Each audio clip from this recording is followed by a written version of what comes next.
Makybe Diva Stakes time in the Ladbrokes Lab, and this is a serious horses race. Cam, 12 months ago, incentivised went bang, I am a champion. And funnily enough, 12 months ago, I tipped incentivised into Ladbrokes Lab. Let's hope we can do it again. The mile at Flemington, beautiful course, headquarters. And of course, Glenn Boss speaks, when the barriers open over the mile, you've got to make a decision pretty quickly and know where you're going to head. Yeah, he also thinks inside draws are an advantage, and the couple of big guns are drawn the inside two barriers here. You speak of I'm thunderstruck from barrier 1 and barrier 2 for Alligator Blood. And I Get to that settle, all right, let's do it. Where are they going to settle? There is no major speed in this race. So I think non-conformists from that sort of wideish gate. There is also only 8 horses in the race, so it's not the end of the world. I think Alligator Blood will go forward. Everyone is sick of the term residual fitness from the Queensland winter, but it's working. So I think he'll go forward. Non-conformist as well. Hey, Damien Lane rode Western Empire out of the gates really well at Caulfield, and I think he'll be in a similar spot. Regal Power somewhat there as well. Mark Zara, I'm thunderstruck. Last time he had gate 1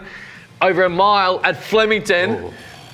He ran second the All-Star Mile. I'm not saying he would have beaten Zaki, but the gate didn't help him. I don't think it'll be the end of the world here because Mark Zara at some point, he'll just read the race. We know how great of a jockey he is. If he has to come off and give the big boys some galloping room, he'll be able to find it. If a gap or two opens up here with these horses going for home, he'll be able to weave through. But I'm not really concerned, and these 3 will go back. So no major world record pace, but I think Alligator Blood and Non-Conformist will be the 2 horses at the front of the pack. He's been a little bit easy. Your horse, I'm thunderstruck, out to $2.40 now because Alligator Blood and Cascadian have had good support. I don't even need to ask who you're going to tip. I'm not even going to use the name because we all know he's my favourite horse in the country. He was brilliant last start. Western Empire in that race, a little disappointing, but the long layoff probably hurt. If he's as good as everyone continues to tell me from the West, he has to run well. I want to tell you this. VRC, I want to hear Akadaka over the PA as Mark Zara brings the big boy back. And no surprise, 5 out of 5. Hit me, Hamo. You are going to not believe this. Oh, what? Exactly the same. Plagiarism. Exactly the same. You're joking. What's not hang exactly? On. No. Ah, come on, mate. Hey, it's about time. It's only been 15 months of dominant horse. I'm warming to him, and I really think Western Empire is going to run well as also. Will I'm Thunderstruck stamp himself as a major Ladbrokes Cox Plate player? I can't wait to find out.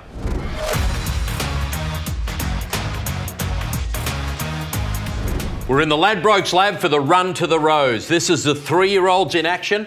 The last 3 winners, Cam Luke. Animo, Rothfire, Bivouac.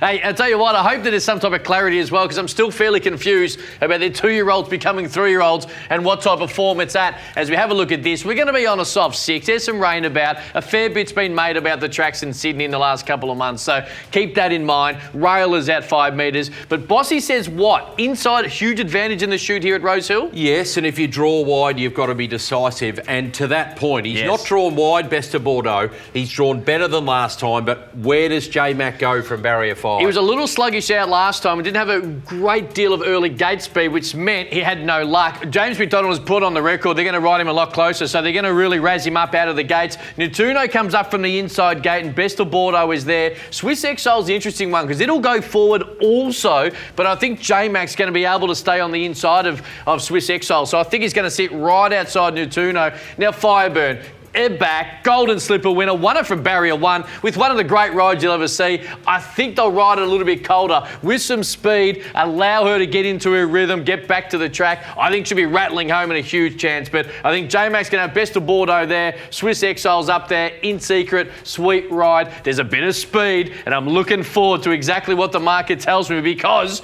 Best of Bordeaux, I'm getting excited. Give me something. Well, there's been good support for Best of Bordeaux. Yep. But also, look at this move for Natuno, $6.50 into $5. Bit of a nibble for In Secret as well. Which way have you gone? All right, I'm confused. 2-year-old, 3-year-old form. I need some clarity. I think we'll get a vintage J-Mac ride, Best of Bordeaux. I'm a forgiving type. I forgive a lot of excuses last start. I think it'll sit outside the leader and be very, very hard to beat. I'm a 4 out of 5. Come on, J-Mac. Yeah, I'm not sure about the 2-year-old into 3-year-old form at all. So I'm going to go for a little bit of value here with Sajardin and In Secret at the value. Small win bets on them. 5. Don't like the race from a punting point of view. Only a 3 out of 5 for me. Will that 2-year-old form stack up? I can't wait to find out.